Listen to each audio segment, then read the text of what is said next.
Nah, berita mantap terbaru kali ini lagi-lagi datang dari sumber daya alam Indonesia. Bukan pertambangan atau migas, tapi kali ini dari kelapa sawit, bos. Bukan dari minyaknya atau buahnya, tapi bahkan kabar mantapnya kali ini datang dari limbah cair kelapa sawit yang ternyata kini telah diubah menjadi listrik.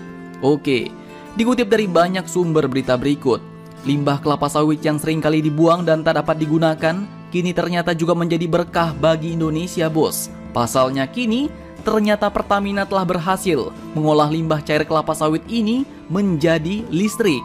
Limbah yang kerap kali dibuang tersebut pun akhirnya kini telah dimanfaatkan oleh PT Pertamina melalui subholding Pertamina NRE dan PT Perkebunan Nusantara 3 atau PT PN3. Sinergi antar perusahaan yang memanfaatkan limbah cair sawit ini sekarang mampu menghasilkan energi hijau dari pembangkit listrik tenaga biogas atau PLTBG di wilayah Seimangkei, Sumatera Utara.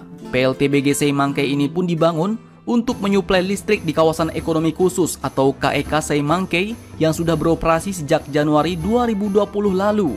Pembangkit listrik ini pun merupakan kerjasama antara Pertamina NRE dengan PT PN3 menggunakan skema Build Own Operate Transfer atau BOOT. PLTBG Seimangkei yang dibangun di atas lahan seluas 2 hektar milik PT PN3 ini pun memiliki kapasitas 2,4 MW. PLTBG ini berbahan bakar palm oil mill effluent disingkat POME atau limbah cair kelapa sawit.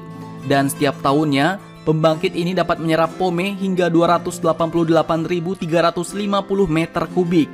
Nah, sebagai tambahan informasi, pengolahan POME pada pabrik kelapa sawit secara terbuka dapat menghasilkan gas metana yang mengotori lingkungan, bos. Dan dengan adanya PLTBG Seimangkei ini, pemanfaatan POME berpotensi mereduksi emisi gas metana sekitar 2.500 ton CH4 atau setara 70.000 ton CO2 dalam setahun. Mantap jos. Sawit emang mantap, bos.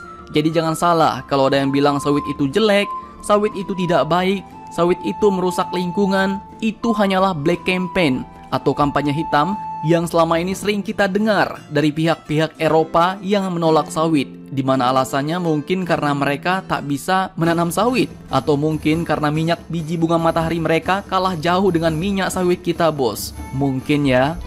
Nah, kemudian diketahui juga bahwa pembangunan PLTBG ini telah memberikan banyak manfaat bagi perusahaan, yaitu pengurangan emisi gas metana dan karbon, dan juga pengurangan konsumsi listrik berbasis fosil, serta juga menjadi sumber pendapatan baru yang memberikan nilai ekonomis bagi PT PN3 sebesar 3,5 miliar rupiah per tahun.